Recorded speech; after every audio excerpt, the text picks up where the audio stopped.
Sáuete, amantes de la historia. Vuelve la sección de Más allá del Limes, cuyo ideólogo es el historiador Pablo Muñoz, quien nos acompañará en estos programas sobre los hunos. Sin nada más que decir, empecemos.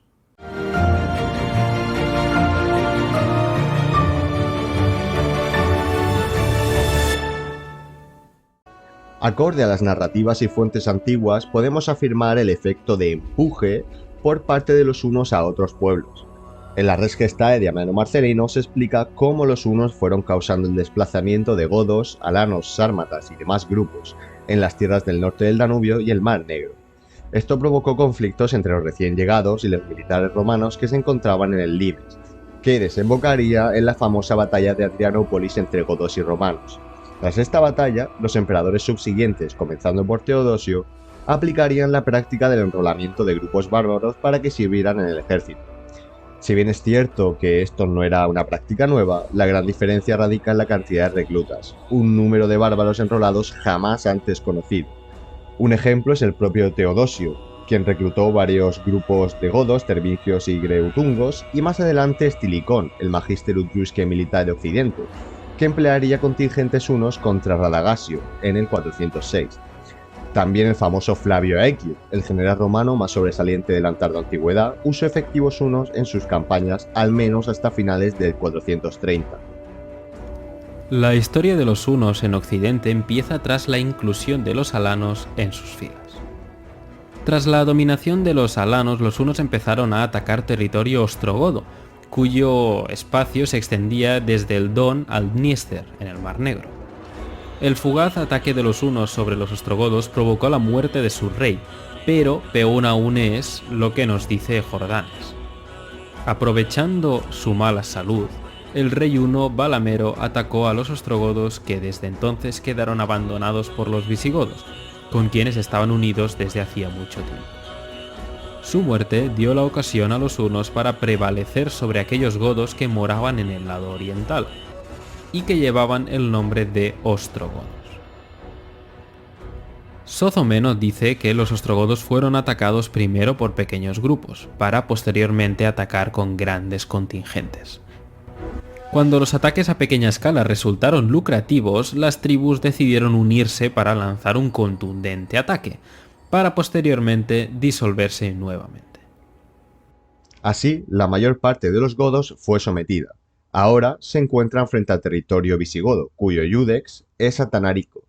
Estos habían ocupado las tierras desde el Dniester hasta el Danubio. Atanarico, decidido a resistir, se establece con un gran ejército en la ribera del Dniester, cerca del campamento ostrogodo liderado por Alateo y Safo. Pero los hunos, detectando la presencia de este grupo explorador y dándose cuenta de que era solo una pequeña parte del ejército enemigo, les esquivaron y con la luna llena cruzaron el río, colocándose entre ellos y el campamento visigodo. Atacan rápidamente a los visigodos, que no ofrecieron resistencia debido a la sorpresa. Atanarico y los demás que no murieron escaparon a los montes Cárpatos. Atanarico mandó construir una gran muralla entre Gerasio y el Danubio, pero a pesar de apresurar la obra, llegaron los hunos. Los visigodos escaparon de una masacre debido al peso del botín que llevaban los hunos. Entretanto, habíase propagado entre los demás godos la noticia de la repentina aparición de una raza desconocida, extraña, que tan pronto caía como una tempestad desde los altos de los montes como parecía brotar debajo de la tierra, que destruían cuanto encontraban a su paso. Después de largas deliberaciones, muchos fugitivos pensaron en la Tracia, que les ofreció la doble ventaja de la fertilidad del suelo y de la inexpugnable barrera que formaba el Danubio contra los desbordamientos de los pueblos del norte, y todos aceptaron inmediatamente el proyecto. Estos conflictos, como se entenderá, provocan la migración masiva de ostrogodos y visigodos hacia Europa. En el otoño del 376, según las fuentes, los godos fueron empujados contra el limes del Danubio, y se estima que hasta 200.000 personas buscaron refugio dentro del imperio. Amiano Marcelino contrasta lo dicho. Desde allí enviaron legados a Valente, pidiendo con humildad que les admitiesen en la otra orilla, prometiendo vivir tranquilamente y en caso necesario servirle como auxiliares. En virtud del permiso imperial, los godos amontonados en barcas, almadías y troncos ahuecados fueron transportados de noche y de día a este lado del Danubio, para tomar la posesión de un territorio de la Tracia. El emperador les entregó comida durante algún tiempo, pero cuando se acabaron, los godos se vieron a merced de dos hombres sin honor, Lupicino, conde de Tracia, y Máximo. Lucipino invitó a Frigiterno y a otros jefes godos a un banquete en Marcianópolis, donde planeaba asesinarlos. Sin embargo, conocedores de este complot excavaron rápidamente. A 9 millas de la misma ciudad, godos y romanos se encontraron. La victoria de los godos provocó su apertrechamiento y la ocupación de la fértil Tracia. Valente pidió ayuda a Graciano, y este respondió. En el 377 los godos estaban cercados, algunos pudieron escapar del cerco y establecieron contactos con grupos hunos y alanos. A cambio de su ayuda, los godos le prometieron un gran botín. Gracias a sus colegas esteparios, los godos lograron romper el cerco. Esto significa que hubo centenares de jinetes hunos y alanos, y un grado de organización y disciplina nunca antes conocida entre los nómadas. En el 378 Valente esperaba a las legiones de Graciano cerca de la ciudad de Adrianópolis.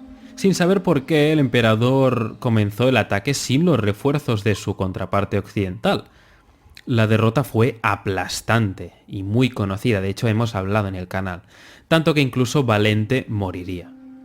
En el 379 Teodosio es nombrado Augusto de Oriente por Graciano. La situación con la que se encontró Teodosio era cuanto menos alarmante. Gregorio Nazacianceno escribía: las ciudades estaban siendo devastadas, miles de hombres asesinados, la tierra empapada de sangre y un pueblo extraño cruza los territorios como si le pertenecieran. Tras la muerte de Atanarico, Fridigerno y sus visigodos continuaron errando por los Balcanes, a lo cual Teodosio tuvo que responder nuevamente con tratados. Estos recibirían tierras en la Mesia inferior y en la Dacia ripense para defender el limes danubiano. Posteriormente los ostrogodos se establecerían en Panonia y los visigodos en Macedonia. Hacia el 385 y 386, hordas hunas saquearon Escitia. En el 387, el Ilírico Oriental pasa nuevamente a manos del Imperio de Oriente, lo que significa que en este momento es casi una tierra de nadie. En el 388, Teodosio vence a Máximo, quien había asesinado a Graciano, lo que lleva a una unificación efímera del imperio. La rápida victoria fue debido en gran parte a la caballería huna que servía en sus filas. Pacato dice: marcharon bajo los jefes y banderas romanas aquellos que antes eran nuestros enemigos, siguiendo las normas que antes habían enfrentado, y ahora como soldados llenaron las ciudades de Panonia que antes habían vaciado. Los godos, alanos y los hunos estuvieron a la altura del papel. No hubo tumultos, ni confusión, ni típicos saqueos bárbaros. En el 392, otro usurpador del Imperio Occidental, Flavio Eugenio, es vencido por Teodosio. Se restablecía la administración unitaria del imperio, se fortalecía el poder central y se produjo una regeneración económica. Esta época de florecimiento cultural fue efímera y fue conocida como un renacimiento teodosiano. Ellos, al igual que los godos, buscaban tierra. Las estepas estaban superpobladas. Un pueblo que vive del pastoreo y la caza necesita una extensión mucho mayor de tierras que los pueblos sedentarios de agricultores. Además, su ecosistema es mucho más frágil. Después de su entrada en Europa, los hunos siguen divididos en pequeñas tribus independientes y sin coordinación entre ellos. A menudo luchaban entre sí por el botín y los pastos. A pesar de ello, pudieron reunir suficientes tribus en una confederación para destruir el reino ostrogodo, tras lo cual las tribus volvieron a su estado original de independencia. Teodosio moriría el 395, poniendo fin a esta efímera unidad imperial, que jamás volvería a verse. Ese mismo año se produce un gran ataque. El Danubio estaba helado y numerosos grupos hunos entraron en las provincias romanas llevando a cabo grandes razias. Tracia se llevó la peor parte. También desplegaron mayores esfuerzos en Asia Menor. Cruzaron el Don, volvieron hacia el sureste y cruzando el Cáucaso se dispersaron por Armenia y Persia. Luego avanzaron hacia el oeste, amenazando al Imperio Oriental. Para ello, el Imperio Oriental pondría dinero para construir fortificaciones en el Cáucaso. En el 397 se produce una ruptura de paz entre visigodos y el Imperio Oriental. Alarico saquea los Balcanes, toma Atenas y Corinto y arrasa el Peloponeso. Serían asentados como foederati en Iliria, y Alarico sería nombrado por Arcadio Magister Militum per Illyricum. Uldin, el primer jefe uno tras Valamer, se piensa que fue él quien encabezó la gran marcha hacia Occidente a principios de siglo. Sin embargo, se cree que era un personaje de poca relevancia, quizás solo un jefe uno, y que no reinó sobre el pueblo unido. Este venció al rebelde romano Gainas y por ello pidió una recompensa al Imperio Oriental, pidiendo un tributo anual. Alarico abandona Iliria para continuar hacia Italia. Tras su derrota por Estilicón en los Alpes orientales, algunos visigodos llegaron a Roma, pero por un acuerdo vuelven al norte, asentados en los Alpes julianos. Poco después, en el 405, los hunos cruzan el Ister e invaden los Balcanes, devastando Tracia.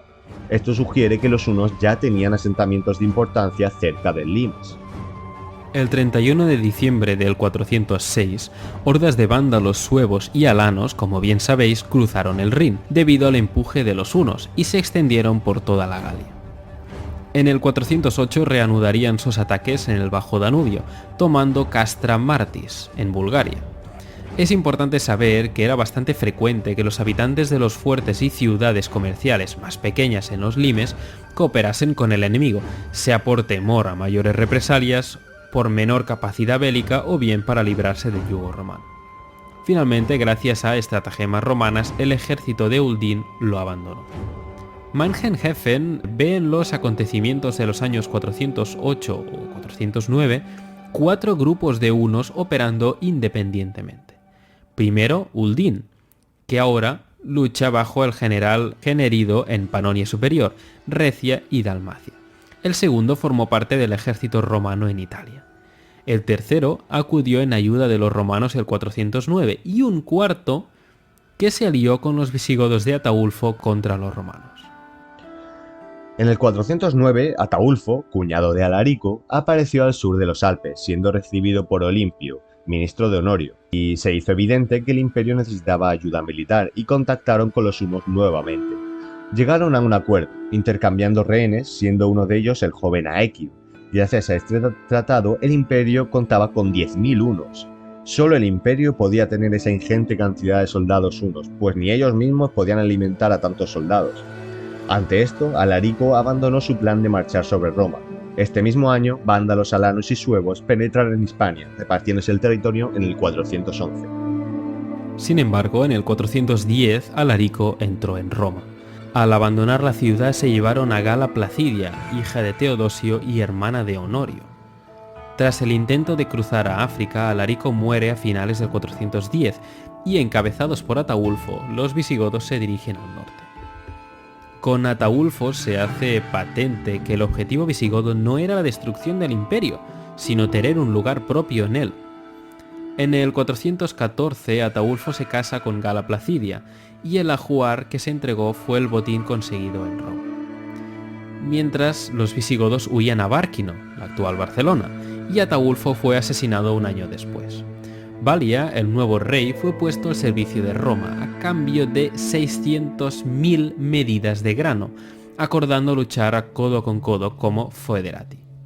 Tras la liberación de Gala Placidia por Balia, se casaría con el poderoso Magister Militum Constancio.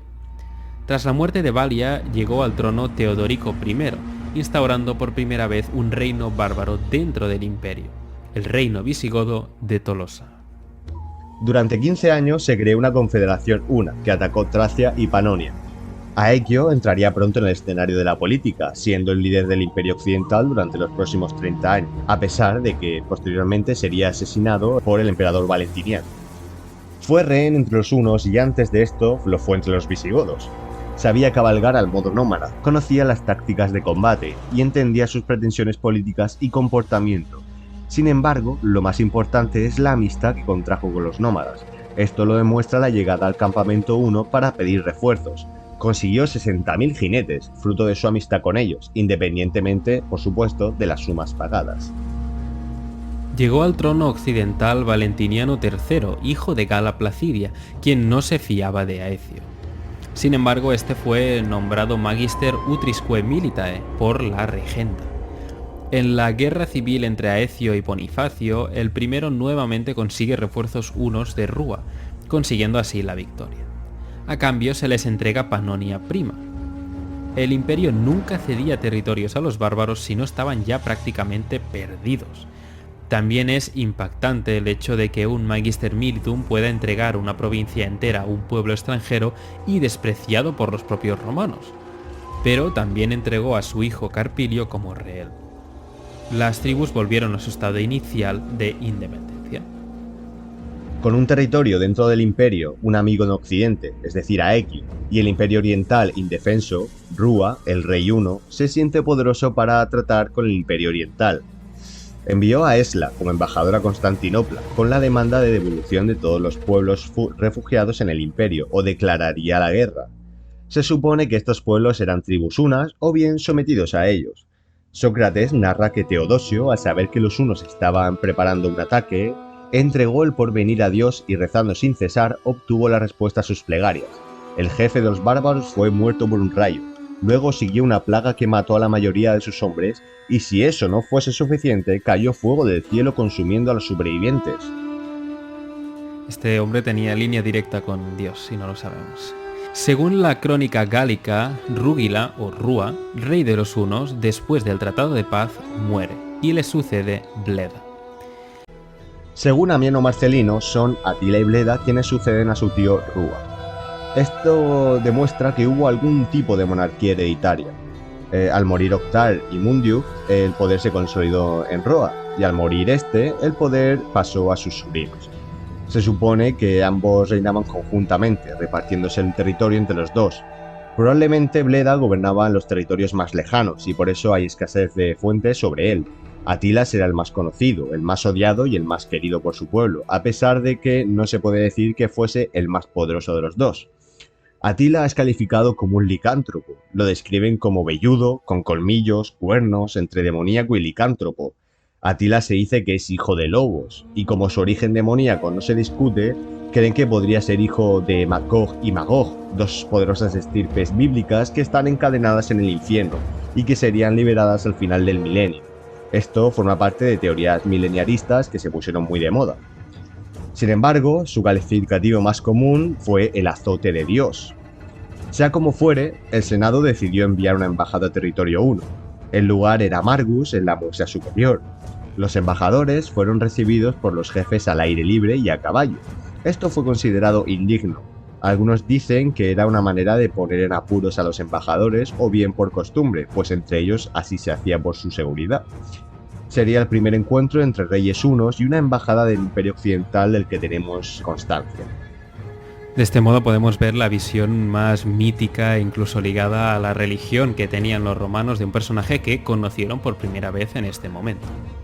Este pacto establecía que los romanos no debían de acoger a más refugiados y tenían que devolver a los que habían acogido. Por otro lado, los romanos no podían hacer alianzas con cualquiera de los pueblos enemigos de los hunos.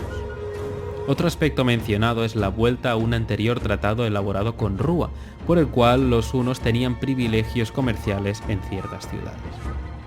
En aquel tratado se exigieron 350 libras de oro anuales. En el tratado actual, de ese momento, la suma fue doblada en 700 libras. El tratado fue firmado en el año 435. Lo cierto es que el emperador quería ganar tiempo, entregando unos pocos fugados, entre los cuales estaban algunos jóvenes parientes de Atila. Debido a su traición fueron ejecutados. Teodosio no entregaría más que los imprescindibles, pues los hunos eran poderosos auxiliares en sus legiones. Tras el tratado, los dos reyes hermanos desaparecerían de la historia oriental hasta el 439. Prisco afirma que durante este periodo se dedicaron a someter a los demás pueblos de la Escitia, un término cuanto menos vago, e hicieron la guerra contra los Sorosgi, y que avasalló las islas del océano y los reinos de Escandinavia, cortados y divididos por las aguas del Báltico, y los hunos llegaron a cobrar tributo de pieles en la región septentrional.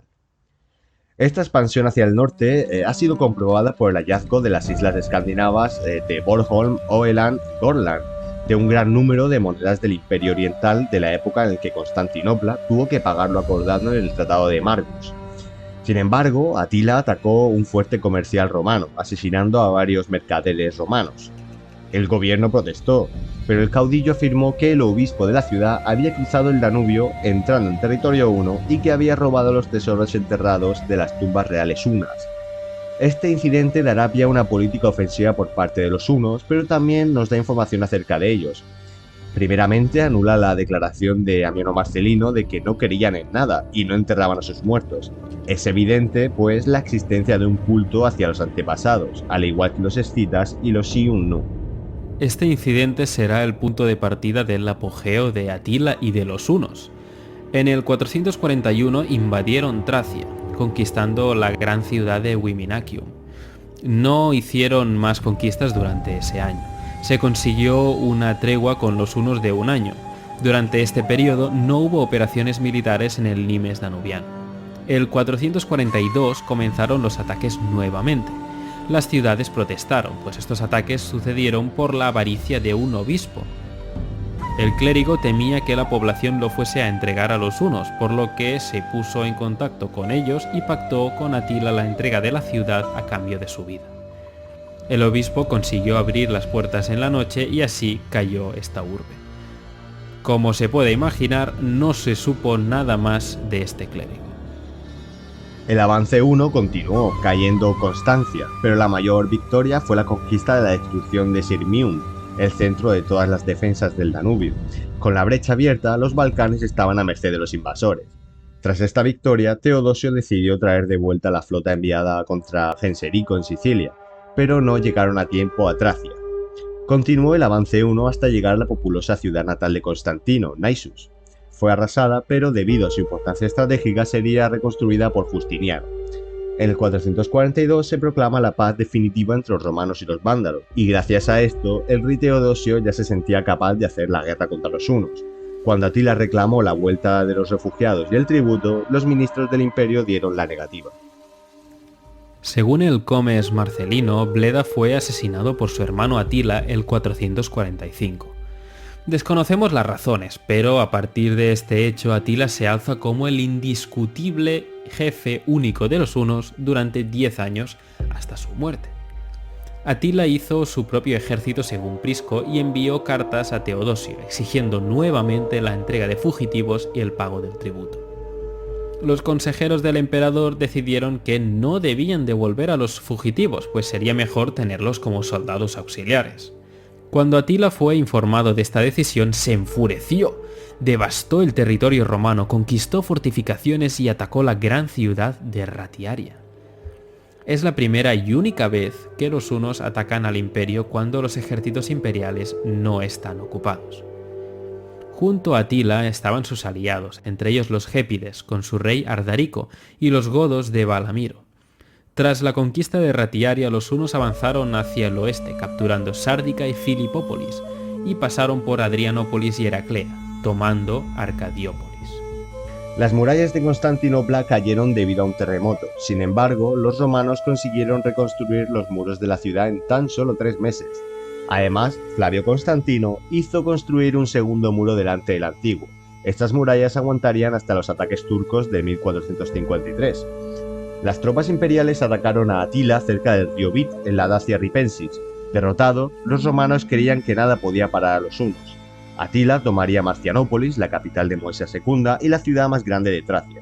Según Jordanes, devastaron Iliria y Tracia, las Dacias, Moesia y Escitia, y llegaron hasta las Termópilas, en Grecia. Los romanos tuvieron éxito en Asemo. Los habitantes de la ciudad, sabiendo que la marcha huna estaba entorpecida, decidieron que la mejor defensa era un buen ataque. Fue la primera vez que los hunos fueron derrotados, y para colmo, una pequeña Civitas pudo hacer lo que el gran ejército imperial no pudo. Fue un pequeño éxito local. Tras la derrota romana en el Quersoneso, Teodosio decidió firmar la paz. El tratado fue llevado a cabo por Anatolio, quien ya había firmado la paz con Persia en Armenia. Las exigencias de Atila fueron duras: la devolución inmediata de los fugitivos, el pago de tributos atrasados, unas 6.000 libras de oro, además de un tributo anual de 2.100 libras. El rescate de prisioneros aumentaba de 8 a 12 solidi por cabeza, y el imperio no podía recibir más fugitivos. Pero la principal demanda del rey huno era que el imperio tenía que destruir el limes romano, dejando así una franja en la orilla del Danubio. Es decir, el imperio tenía que abandonar la provincia de la Dacia Ripensis.